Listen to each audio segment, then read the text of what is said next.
1930లో జోగిపోట్ కేంద్రంగా నిజామాబాద్ మహాసభ జరిగింది.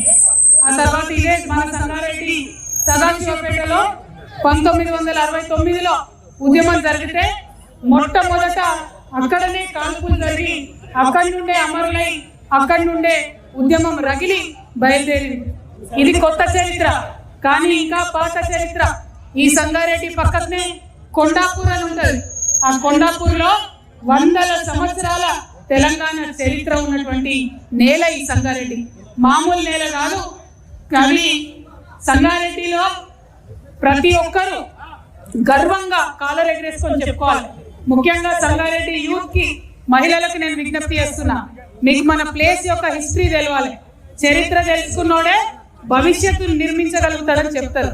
చరిత్ర ఏంటంటే అప్పుడు ఆంధ్ర ఉద్యమం జరుగుతున్నప్పుడు, మనం ప్రత్యేక తెలంగాణ ఉద్యమం జరుగుతున్నప్పుడు అందరూ మనం అన్నారు, ఈ తెలంగాణ ఎడికెళ్ళి వచ్చింది, అసలు తెలంగాణ పేరు ఎక్కడుంది అని అడిగితే ఆనాడు తెలంగాణ జాగృతి చరిత్రకారులందరినీ పట్టుకొని వెతికి ఇదే మన సంగారెడ్డిలో తెల్లాపూర్ ప్రాంతంలో మొట్టమొదటిసారి చరిత్రలో తెలంగాణ పదంతోనున్న శిలా శాసనాన్ని పట్టుకొని ఒక గుడి ఎట్లా కడతారో అట్లా ఆ శాసనానికి ఒక మండపం కట్టి ఇదిరా మా తెలంగాణ చరిత్ర అని సగర్వంగా అందరికీ కూడా చెప్పుకున్నాం. అందుకే అంటున్నా, సంగారెడ్డి అంటే ఆసామాసి కాదు, సంగారెడ్డి అంటే చాలా చరిత్ర ఉన్నటువంటి ప్రదేశం. మరి అటువంటి సంగారెడ్డిలో పుట్టినందుకు మీరు ఇవాళ మీతో పాటు ఇక్కడ తెలంగాణ రక్షణ సేన జెండా ఎగిరేస్తున్నందుకు నేను సంగారెడ్డి నేల తల్లికి శిరస్సు వంచి నమస్కారాలు తెలియజేస్తున్నా, ప్రణమిల్లుతున్నా. మరి ఇటువంటి సంగారెడ్డిలో పుట్టినటువంటి మనం ఎట్లా ఉండాలి? టైగర్ లెక్క ఉండాలి. మన హక్కుల కోసం, మన ప్రజల కోసం, మన ఉద్యోగాల కోసం, మన వనరుల కోసం, మనకు రావాల్సిన ప్రతి ఒక్క అంశం కోసం పిడికిలు బిగించి కొట్లాడడానికి సిద్ధంగా ఉండాలి. మరి ఇవాళ అట్లా కొత్తగా మీతో పాటు కలిసి కొట్లాడతామని తెలంగాణ రక్షణ సేనను ముందుండి నడిపించడానికి మాజీ జిల్లా పరిషత్ చైర్మన్ గారు బాలయ్య గారు ఇవాళ ఇక్కడికి వచ్చారు. వారు సంగారెడ్డి జిల్లా ఇన్ఛార్జ్ ఉన్నారు. వారి నాయకత్వంలో ఈ కార్యక్రమం ఏర్పాటు చేసుకున్నాం. మరి సంగారెడ్డి పట్టణంలో తమ్ముడు దయాకర్ రెడ్డి గారు, సంఘమిత్ర గారు ముందుండి ఇగో ఈ జెండా పట్టుకుంటాం, తెలంగాణను సమూలంగా మార్పు తెచ్చుకుంటామని చెప్పి ముందుగా వచ్చినటువంటి దయాకర్ రెడ్డి గారికి, సంఘమిత్ర దంపతులకు నేను అభినందనలు తెలియజేస్తున్నా.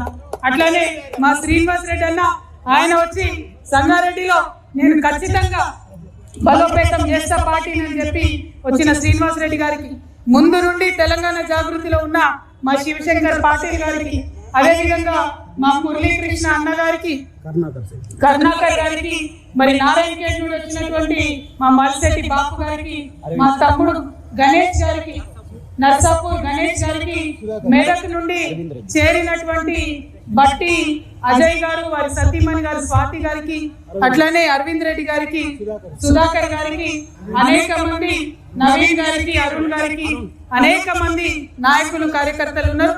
వారందరికీ కూడా హృదయపూర్వకంగా నమస్కారాలు, అభినందనలు తెలియజేస్తున్నా. గోపాల్ రెడ్డి గారు మరి అందరూ కూడా కలిసి పనిచేస్తున్నారు. మీ అందరినీ నేను కోరేది ఒకటే, ఇవాళ తెలంగాణలో రకరకాల పార్టీలు ఉన్నాయి. బీజేపీ ఉంది, కాంగ్రెస్ ఉంది, భారత రాష్ట్ర సమితి ఉన్నది. మరి ఇంకో కొత్త పార్టీ ఏమవసరం అని మీరు వెళ్ళినప్పుడు ప్రజలు మిమ్మల్ని అడుగుతారు. అడిగినప్పుడు మీరు ఒకటే చెప్పండి, ఎన్ని పార్టీలు ఉన్నా కూడా ఇవాళ ఎవరినన్నా పిల్లల్ని చదివించుకుందామంటే, ప్రైవేట్ స్కూల్కి పోదామంటే ఫీజులు కట్టలేని పరిస్థితిలో పేద మధ్యతరగతి వాళ్ళు ఉన్నారు. సర్కార్ స్కూల్కి పోదామంటే స్కూల్ ఉంటే టీచర్ ఉండదు, టీచర్ ఉండే బల్పం ఉండదు అన్నటువంటి పరిస్థితి సర్కార్ స్కూళ్ళలో ఉన్నది. మరి ఎట్లా చదివించుకోవాలి పేదవాళ్ళు పిల్లల్ని? 3 పార్టీలు ఉన్నాయి, కరెక్టే. 30 ఏళ్ల నుంచి రాజ్యం వెళ్తున్నారు, కరెక్టే. కానీ పిల్లలు చదువుకోవాలంటే అవకాశం ఇవ్వనటువంటి పార్టీలు ఉండి ఏక లేదు. అందుకే ఇవాళ తెలంగాణలో ఒక కొత్త రాజకీయ శక్తి రావాలనే మీ ఆడబిడ్డగా మీ పిల్లల చదువుల బాధ్యతలను నేను తీసుకుంటా అని చెప్పి ఇవాళ తెలంగాణ రక్షణ సేన పెట్టుకొని మీ ముందుకు రావడం జరిగింది. అదే విధంగా ఇవాళ ఇన్ని పార్టీలు ఉన్నాయి, ఇంతమంది పెద్ద పెద్ద నాయకులు ఉన్నారు. కానీ ఎక్కడికన్నా ఒక ప్రైవేట్ హాస్పిటల్ పోతే యాక్సిడెంట్ అయితే లక్షలు లక్షలు ఖర్చు అయితే ఏమొస్తున్నది ప్రభుత్వం నుంచి ఒకసారి ఆలోచించాం. దవాఖానకు పోయేటట్టుందా సర్కారు దవాఖానకు? ఆడికి పోతే సూది ఉంటే దూది ఉండదు, దూది ఉంటే సూది ఉండదు. మరి సర్కారు దవాఖానలో అవకాశం ఇయ్యరు. ప్రైవేట్ దవాఖానకు పోదామంటే స్తోమత లేదు. ఏం చేయాలి తెలంగాణ ప్రజలు? ఆ పరిస్థితి మారాలి. మారాలంటే ఒక కొత్త రాజకీయ శక్తి, అది కూడా మీ ఆడబిడ్డ రావాలి. ఎందుకంటే ఒక తల్లికి తెలుస్తుంది బిడ్డ చదువుకోవాలంటే ఎంత తల్ల తిరుగుతుందో ఒక తల్లికి తెలుస్తుంది. నాకెవరికన్నా ఇంట్లో ఆరోగ్యం బాగాలేకపోతే ఎంత బాగుంటుందో ఆ ఇంటి ఆడబిడ్డకు తెలుస్తుంది.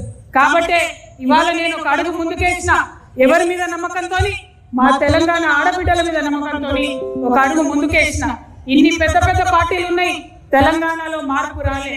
ఖచ్చితంగా వచ్చినటువంటి కొత్త పార్టీతోని మార్పు తీసుకొని వస్తాం. ఇవాళ సంగారెడ్డిలో ఇంత చరిత్ర ఉన్న సంగారెడ్డిలో నేను మీ అందరికీ మాటిస్తున్నా, ఖచ్చితంగా రాబోయే ఎన్నికలలో టిఆర్ఎస్ పార్టీ అధికారంలోకి వస్తుంది. వచ్చిన తర్వాత మీకు ఉచిత విద్య ఉచిత వైద్యం ఇవ్వకపోతే, నన్ను ఉచిత విద్య ఉచిత వైద్యం ఇవ్వకపోతే ఇదే తెలంగాణ తెల్లాపూర్ శాసనం దగ్గర నన్ను కట్టేసి రాళ్లతో కొట్టని కూడా మీకు చెప్తున్నా.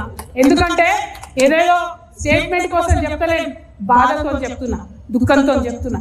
నేను కూడా తెలంగాణ ఉద్యమంలో ఉరికిరికి కొట్లాడిన దాన్నే, ముంగటుని కొట్లాడిన దాన్నే. ఎందుకు తెచ్చుకున్నాం తెలంగాణ? పేద బిడ్డలకు హాస్పిటల్ పోవాలంటే జేబు చూసుకునే అవసరం రావద్దని తెచ్చుకున్నాం. పేద పిల్లలు చదువుకోవాలంటే ఆలోచించాల్సిన అవసరం లేవద్దని తెచ్చుకున్నాం. అది రాలేదు, మారలేదు. మారాలనే నేను ముందడుగేసిన. ఇంకొక మాట చెప్పాలి, చాలా మంది మేధావులు ఇంటెలెక్చువల్స్ ఎంప్లాయీస్ ఉంటారు సంగారెడ్డిలో. మనకి ఎప్పటి నుంచో ప్రాజెక్ట్ ఉన్నది, సింగూరు ప్రాజెక్టు. ఒక 15 ఏళ్ళు అయింది సింగూరు ప్రాజెక్టు కుంగుతుంది. తెలంగాణ రాకముందేమో అదే ఉమ్మడి ఆంధ్రప్రదేశ్లో ఉన్నాం, మన ప్రాజెక్టులకు అన్యాయం చేస్తున్నాం అన్నాం. 15 ఏళ్ళు అయిపోయింది సింగూరు కుంగబట్టి. 5 ఏళ్లలో తెలంగాణ వచ్చింది. మరి ఇక్కడ నుంచే మొట్టమొదటి ఇరిగేషన్ శాఖ మంత్రి ఉమ్మడి మెదక్ జిల్లా నుండి ఆనాడు హరీష్ రావు గారు ఉండే. మరి హరీష్ రావు గారు ఉండి కూడా సింగూరు కుంగుతుంటే ఆలోచన చేయలే, ఒక్క రూపాయి కూడా ఇయ్యలే. ఇవాళ సింగూరు మీద ఆధారపడి 60,000 ఎకరాలు రైతులు ఉంటారు, వ్యవసాయం చేసుకుంటారు. హైదరాబాద్ నగరానికి తాగునీళ్ళు కావాలంటే సింగూరు నుండి రావాలి. ఆనాడేమో ఆంధ్రుని తిడితివి, మరి మనం వచ్చినాక ఏమైంది? ఎందుకు మంచిగా చేసుకోలేదు సింగూరు? తప్పా కాదా? చేయాలన్నా వద్దా? తెచ్చుకున్నదే తెలంగాణ నీళ్ల కోసం, నిధుల కోసం, నియామకాల కోసం. మరి నీళ్ల విషయంలో అన్యాయం చేసింది. ఇప్పటికీ సింగూరు కుంగుతూనే ఉన్నది. 2016-18 మా ప్రెస్ మిత్రులకు గుర్తుంటది, సింగూరు మొత్తం ఎండిపోయింది వానలు లేక. ఆనాడు రిపేర్ చేసే అవకాశం ఉండే కానీ చేయలే. ఇప్పుడు ఏమైతుంది పరిస్థితి? ఇవాళ బంద్ పెట్టి నిండా ఉన్న సింగూరుని ఖాళీ చేసి రిపేర్ చేసే పరిస్థితి వస్తుంది. ఎందుకు ఇట్లా డబుల్ ఖర్చులు? శ్రద్ధ లేని వ్యవహారం, శ్రద్ధ లేని పని, ప్రేమ లేని పని. అది మారాలంటే ఈ రాష్ట్రంలో మన ప్రాంతాన్ని ప్రేమించే కొత్త ప్రాంతీయ శక్తి రావాలి. కాబట్టి ఇవాళ తెలంగాణ రక్షణ సేన మీ ముందుకు వచ్చిందని చెప్పి సంగారెడ్డి జిల్లా ప్రజలందరికీ కూడా సవినయంగా నేను మనం చేస్తాను. ఇంకొక మాట, మీ సంగారెడ్డిలో రాజకీయం వల్ల మంచుకుంటారు. ఆడ జగ్గారెడ్డి సాబ్ ఉంటాడు, ఇటు రఘునందన్ రావు ఉంటాడు, అట చింత ప్రభాకర్ గారు ఉంటారు, ఈ పక్క దామోదర్ రాజనరసింహ గారు ఉంటారు, ఆ పక్క హరీష్ రావు ఉంటారు. చూడడానికి వీళ్ళందరూ వేరే వేరే పార్టీలలో ఉంటారు, కానీ మొత్తం అంతా మ్యాచ్ ఫిక్సింగ్, కంప్లీట్ కలిసి ఉంటారు అందరు. కార్యకర్తల పరిస్థితి ఏంటంటే ఎవరి దగ్గరికి పోతే ఎవరికి మ్యాటర్ తెలుస్తుందో అర్థం కాని పరిస్థితి ఉంటుంది. కాబట్టి అటువంటి మ్యాచ్ ఫిక్సింగ్ రాజకీయాలు మానుకోవాలి. ఎందుకు మానుకోవాలంటున్నంటే జహీరాబాద్ డెవలప్ అవుతున్నది, కొంత ఎదుగుతున్నది. అక్కడ స్మార్ట్ సిటీ ప్రోగ్రామ్ తెలుసుకున్నాం కష్టపడి.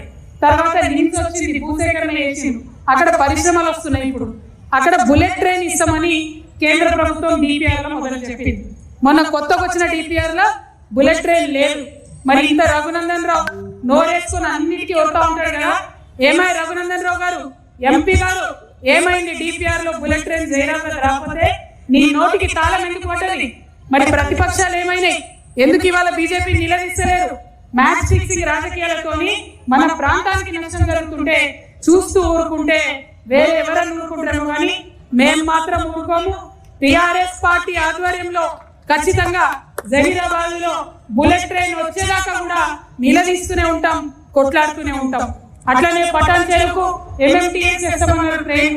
ఎందుకంటే పటాన్ చెరువులంతా పాపం హైదరాబాద్ లో ఎక్కువ పని చేసుకుంటారు. ట్రైన్ వస్తే పేదవాళ్ళకి సౌకర్యం ఉంటుంది.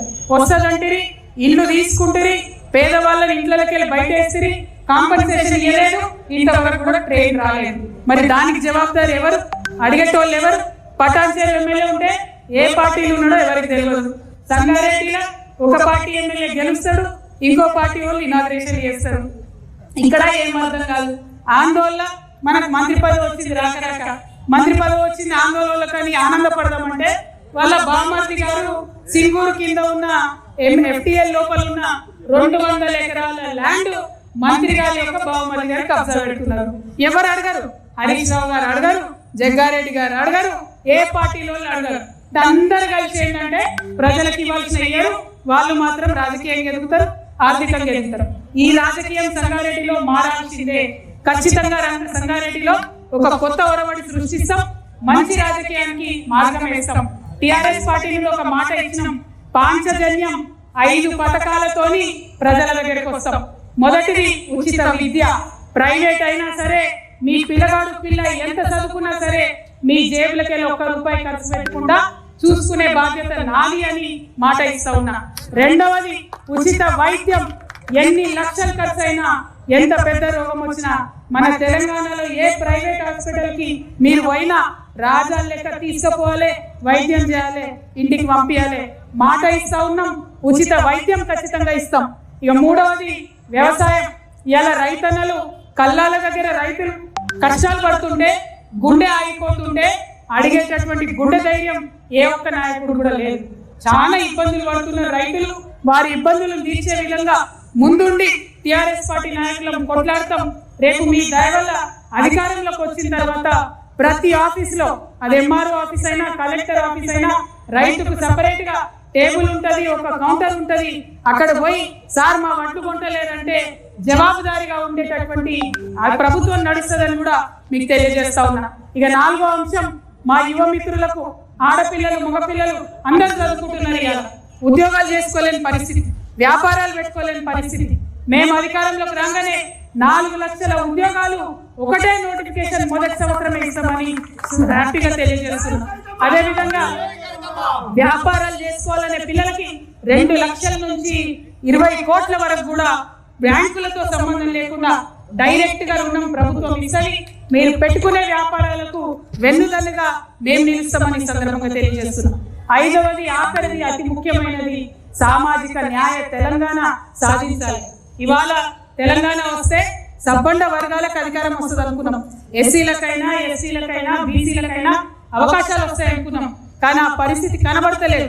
కాబట్టి ఖచ్చితంగా ఇవాళ మా రాజకీయ పార్టీల్లో పదవులు చూసుకుంటే ఎస్సీ, ఎస్టీ, బీసీలకే పెద్దపీట మేము వేస్తాం. రేపటి నాడు మా ప్రభుత్వంలో కూడా అన్ని వర్గాలను కలిపి గౌరవ మర్యాదలు ఉండేలాగా, పదవుల్లో ప్రాధాన్యత దక్కేలాగా ప్రయత్నం చేస్తామని చెప్పి మీ అందరికి కూడా నేను మాట ఇస్తా ఉన్నాను. మళ్ళీ ఒకటే మాట చెప్తున్నా, సంగారెడ్డిలో ఉన్న మ్యాచ్ ఫిక్సింగ్ రాజకీయం పోవాలి, మన పటాన్ చెరువులో ఉన్న పొల్యూషన్ పోవాలి, జహీరాబాద్ లో ఉద్యోగాలు రావాలి, కానీ పొల్యూషన్ రాకూడదు, మంచి అవకాశాలు వచ్చే విధంగా ప్రయత్నం చేయాలి. మరి మాకు ఇక్కడ ఉన్న ఇవాళ కండువా వేసుకున్న టిఆర్ఎస్ నాయకులు అందరూ కూడా మొదటి జెండాతో మొదలు పెట్టినాం, మొదటి అడిగేసినాం. చాలా పెద్ద ఎత్తున మరి ఆ చౌరస్తా, సంగారెడ్డి చౌరస్తా నుండి ఇక్కడి వరకు ఊరేగింపుగా నన్ను తీసుకొని వచ్చిన యువ మిత్రులకు, బతుకమ్మలు ఎత్తుకొని వచ్చిన మా ఆడబిడ్డలకు, మా బంజారా అక్క చెల్లెలు ఎండలో కూడా వెన్నెలో ఉన్నట్టు నాట్యం చేసుకుంటూ తీసుకొని వచ్చిరు. వారికి అందరికీ కూడా హృదయపూర్వకంగా ధన్యవాదాలు తెలియజేస్తూ, ఇది ఒక్క అడుగుతోని ప్రారంభమైంది. సంగారెడ్డి అంతటా విస్తరిస్తాం, జిల్లా జిల్లాలో జెండా ఎగిరేస్తాం, వచ్చే ఎన్నికల్లో అధికారాన్ని సాధిస్తాం, ప్రజల సేవలో నిమగ్నమవుతామని తెలియజేస్తూ మీ అందరి దగ్గర సెలవు తీసుకుంటున్నా. Thank you. జై తెలంగాణ.